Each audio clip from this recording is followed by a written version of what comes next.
C'est essentiel. Pourtant, tu parles minimiser en fonction des critères que je donne. d'abord au niveau de la classe.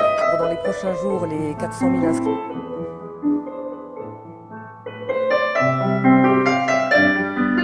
Parce que j'étais formateur, parce que je l'ai été, des personnels de direction, on était invités effectivement à l'ESN. À l'époque, ce n'était pas les ESR, c'était les ESN, pour des regroupements de formateurs. Et les contenus, le cœur des formations, il me semble, était centré autour d'une expression que certains prenaient quelquefois au premier degré. Les chefs d'établissement, vous chefs d'établissement, vous êtes des managers, nous allons vous former à cette dimension managériale des personnels de direction. Aujourd'hui, c'est toujours pareil ? Toujours pareil, pour peu qu'on s'entende sur quel sens on met derrière le mot management. Bien sûr. Aujourd'hui, vous savez que le concept de management public est particulièrement développé et fait l'objet de recherches à l'université.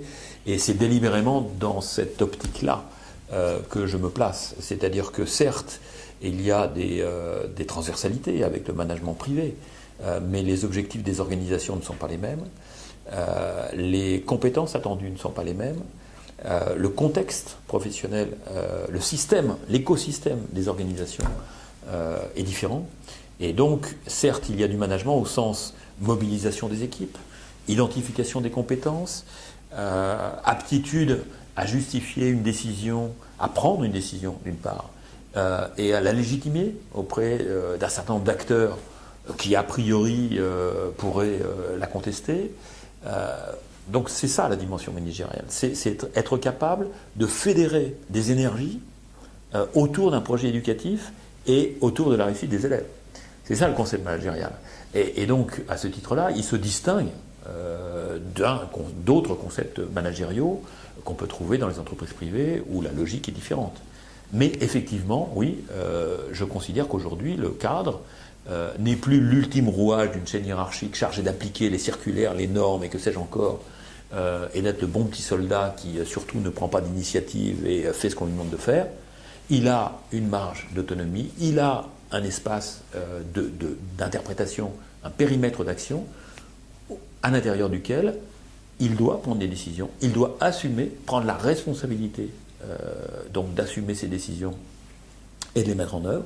Et c'est toute cette dimension-là, quand on parle de déconcentration, quand on parle d'autonomie des établissements, quand on parle de projets pédagogiques de territoire, il faut bien que les acteurs qui sont au cœur de ces établissements, de ces territoires, aient la capacité pour justement mettre en œuvre cette autonomie. En d'autres termes, vous accepteriez l'idée selon laquelle, localement, dans ces territoires, ces personnels d'encadrement doivent aussi, dans un système qui malgré tout est quand même un petit peu vertical, mettre de l'horizontalité ? Ah ben évidemment, évidemment. Mais là l'autonomie ne signifie absolument pas rupture du lien hiérarchique. C'est-à-dire que la contrepartie de la responsabilité qu'on confie au cadre, qui, encore une fois, n'est pas jugée sur sa qualité à mettre en œuvre strictement une note de service ou une réglementation, mais à l'interpréter et à atteindre les objectifs généraux qui sont fixés par le système, qui sont, je rappelle, maximiser la réussite des élèves. Et quand je dis maximiser, voilà, l'ultime indicateur, c'est quand même celui-là. Alors après, il se distingue l'insertion professionnelle réussie, la lutte contre le décrochage scolaire, donc moins de décrocheurs scolaires, une satisfaction des parents quant à l'information sur l'orientation, l'inclusion scolaire, etc. Bon, tout ça peut se décliner, mais sa capacité à atteindre ses objectifs en mettant en place localement des solutions qui sont peut-être différentes de celles de son voisin, mais qui concourent à la réussite des élèves, emporte aussi le fait qu'on puisse lui demander des comptes. C'est-à-dire qu'il y a les deux facettes. Il n'y a pas indépendance et autonomie. Ce sont deux facettes assez différentes.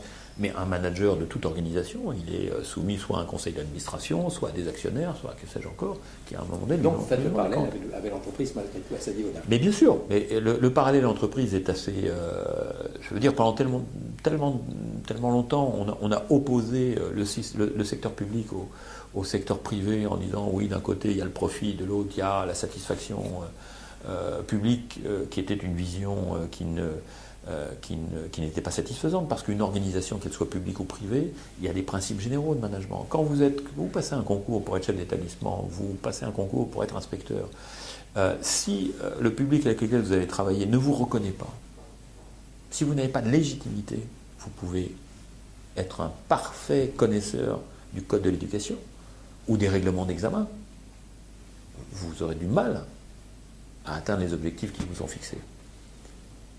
Donc la question de la légitimité, elle se pose, la question du leadership, elle se pose, la capacité de prendre une décision et d'assumer ses responsabilités à un moment donné, elle se pose. Vous avez abordé un problème nouveau, l'hétérogénéité des publics que vous recevez, et vous avez expliqué pourquoi. Mais cette hétérogénéité ne vous empêche pas d'avoir malgré tout un objectif. Alors je pourrais résumer la question de cette façon. Quel est le personnel d'encadrement que les NESR construit ici? Pour quel rôle? Pour quel projet? D'abord, dans cette maison sont susceptibles de passer tous les cadres de l'éducation nationale, de l'enseignement supérieur et de la recherche. Historiquement, l'école s'est fondée sur son cœur de métier. Si on fait un peu d'archéologie, c'était effectivement la formation des personnels d'inspection, des personnels de direction. Et petit à petit, son champ de compétences s'est élargi et tous les cadres, sauf ceux qui sont gérés par le SAM, donc les cadres de l'administration centrale, sauf ceux qui sont gérés, les cadres élus qui sont gérés qui sont pris en charge, dont la formation est prise en charge par l'AMU, tous les autres sont susceptibles à un moment donné de passer ici dans cette école, soit pour la formation initiale, soit pour la formation continue. Ça concerne les médecins scolaires, ça concerne les agents comptables, ça concerne les secrétaires généraux, les DGS, bref. Donc on a cet ensemble-là, et donc à chaque fois, il faut toujours se poser la question. On a de multiples métiers de l'identité professionnelle. Qu'est-ce qui fait qu'à un moment donné, un chef d'établissement, un enseignant, un CPE a décidé de passer le concours de chef d'établissement? C'est par rapport à une représentation qu'il avait, mais c'est aussi par rapport à une identité professionnelle qui est le cœur de métier.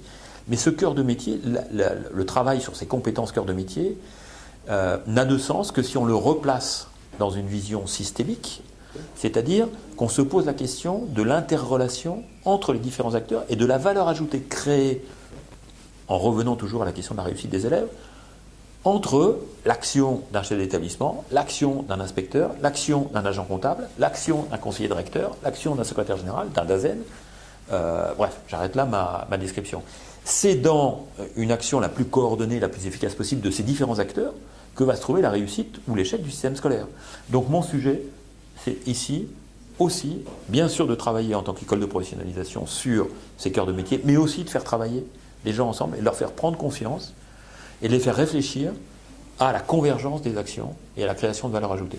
Ça, c'est le premier élément. Le second élément, donc on est bien dans une approche systémique. J'essaye de sortir, de décloisonner, autrement dit, une vision, de ne pas être dans une vision tubulaire où on serait strictement sur le cœur de métier agent comptable, le cœur de métier chef d'établissement, le cœur de métier inspecteur, qui certes est une base absolument indispensable, mais qui doit, à un moment donné, toujours se replacer dans un contexte beaucoup plus large. Deuxième élément, c'est sur, on va reprendre la dimension que vous appeliez managériale. Si je voulais résumer une formule c'est un peu lapidaire, mais ce qui pour moi, l'objectif de formation ici dans cette maison, c'est de rendre un cadre capable d'imaginer une solution face à un problème qu'il n'a jamais rencontré, et qui la solution ne figure ni dans le code de l'éducation, ni dans la tête de son supérieur hiérarchique. C'est pour moi ça la définition ramassée de l'autonomie et de la responsabilité du cadre.